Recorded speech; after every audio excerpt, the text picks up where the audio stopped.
Welcome back to the Stack Shack Sports Show. Apologies for the terrible camera today. I'm having a little bit of an issue, but hopefully that'll get resolved for tomorrow's videos.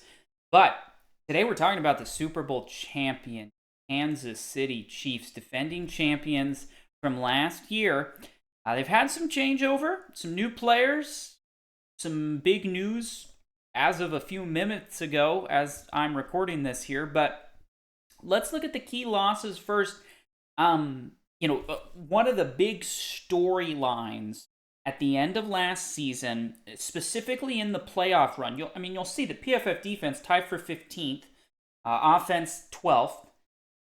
So they're kind of middle of the road, offense and defense, but down the stretch, they were able to get enough production out of the offense and the pass defense, right? This is the PFF defense. They're looking at the whole defense. Kansas City didn't really have the best run defense. Not even in the playoffs, although for some reason Baltimore didn't run the ball. Who knows? We'll never know why that happened. But their pass defense was dominant. Now, they lost a big piece, and that's L'Jarius Sneed. Interestingly enough, if you go on Pro Football Focus, maybe someone from there, unfortunately, you guys have it marked as L'Jarius Sneed as a big signing. So when the Chiefs actually signed Sneed in the offseason, we all thought, okay, they're bringing this defense back. He was really, I think, most would say the star. Their entire pass defense was great, but a lot of people were talking about Sneed in that last few games in that playoff run. And so they sign him, but then they trade him away for some extra draft picks. I think it was an interesting move. Something that we were very interested to see how much he'd get paid. Would they be able to afford him? Could they keep this defense? They lost a few pieces. Willie Gay as well. Now, not a player, highly rated necessarily at linebacker, but another piece to that defense. So they did lose some pieces and others of that defense, specifically that pass defense, down the stretch was so impactful for them. So how are they going to reload? Well, interestingly enough, all three key additions, from my perspective, are on the offensive side of the ball, which, to be fair, you'll notice it's a tight end and two wide receivers. Three people to catch passes. Because last season, during the regular season, and to be fair, to an extent in the postseason, Mahomes really did not have the receivers to get the ball to, right? Kadarius Toney has been a complete disappointment in Kansas City. He was released today, so he's not even going to make that 53-man roster. You had Rice, who's got some off-the-field stuff all of a sudden coming up this offseason. There's some problems in this receiver core, so they're bringing some boys back. Juju Smith-Schuster as well coming back. But I think bringing in Hollywood Brown, Marquise Brown, and then their first pick, they went Xavier Worthy. It really does feel like they're trying to get faster and have that deep threat.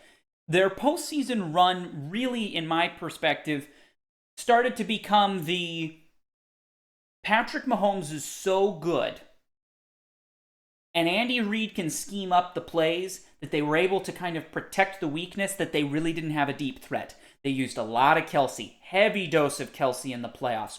Mahomes just making great decisions, big plays, extending plays, giving opportunities. But if you notice, I don't really feel like they ever had that deep down the field threat. Hollywood Brown and Xavier Worthy are both that kind of player. Now, Xavier Worthy broke the record in the combine. He is an absolute speed demon. Tyreek Hill 2.0. Little taller than Tyreek Hill, but also very thin. And so there's some worries about, durability. Will he be able to play? I loved him at Texas. I thought he was really, in my mind, one of the receivers to watch. I graded him pretty high coming into the draft, so I actually really loved the pick. I love that he's going into an offense with Andy Reid, who can scheme some stuff up for him. He's the kind of player you just want to get him in space, get him some room, because nobody's going to catch him, right? If he gets past the defense, it's over. And so I think if you can scheme it up well, he can be a great addition. Now, Irv Smith Jr. kind of comes in to back up on the tight end spot there for Travis Kelce. You know, you could have some issues with the age. I mean, Irv Smith's not a young player. Travis Kelce's not a young player. So some age at the tight end spot, but a lot of experience at the tight end spot. And, you know, I think last year down the stretch, Travis Kelce looked fine to me. So look to see what Kansas City can do this season. Now, they are the defending Super Bowl champs, actually back-to-back. The defending Super Bowl champs always get the most difficult schedule. It's a bit of a doozy, but they also kind of got lucky, in my opinion, with a few of the games, and specifically when those games happen. It's a brutal schedule. They're playing a lot of good teams, and they play in a very capable division, and one that seems to be getting even more capable now with Sean Payton coming into the second year. Maybe the Broncos won't be as bad this season. We already talked about them, and we're going to talk about the Raiders next. You know, there's some new coaches this year in this division, but there does seem to be a little bit of talent in this division. So looking at their important games, for me, week 2 versus the Bengals, right? That's a home game. That's going to be important. The Bengals have kind of had the Chiefs' number, at least in the regular season. And to be fair, also, they're one of the only teams to have ever beaten them in the postseason when Mahomes has been the quarterback. So I think week 2 is going to be a big game. It's kind of turning into a little bit of a rivalry these days. So how is that going to play out? And then week 4 at Chargers. It's an away game. They got to play Justin Herbert. The Chargers team, it's that big division game, I think, on the schedule. Away game, early in the season. You know, how are they going to be playing? Last season, it took a while. It was bumpy. I mean, they were only 11-6. Like, this is not... I mean, preseason, sportsbooks had them winning a lot more than 11 games. So, regular season was somewhat disappointing if you were a Chiefs fan. So, how do they get rolling? Week 2 Bengals, week 4 at Chargers, then week 7 at 49ers. Got to come out to San Francisco, play the 49ers in a Super Bowl rematch. Definitely going to be must-see TV and something that a lot of people are going to have circled. And then week 11 at the Bills. Josh Allen, Patrick Mahomes, that's the quarterback rivalry right now. You know, Burrow's been too hurt. Justin Herbert hasn't had a coach. So if you're looking for the Peyton-Brady matchup, it's Mahomes and Josh Allen, and those games have all been quite fantastic. So really looking forward to week 11 when they go to Buffalo. But I want to highlight the entire schedule because I think there's some interesting kind of subplots going on that may give the Chiefs a better chance in this regular season than, you know, their schedule might imply. So if we pull up their schedule, obviously they're the kickoff game, Ravens-Chiefs, that could have been on here as well. But if you look at specifically the first thing I want to talk about is the bye. Week 6, they get the bye right before that key game against San Francisco that I had highlighted. I think this is obviously a Super Bowl rematch, maybe a Super Bowl preview as far as favorites are concerned. They get the bye right before. So the scheduling czars were very kind to the Chiefs in giving them an extra bye. Andy Reid off a bye is fantastic. So that's going to be very helpful. And then the other thing is, coming down the stretch at the end of this season, there's a lot of winnable games here.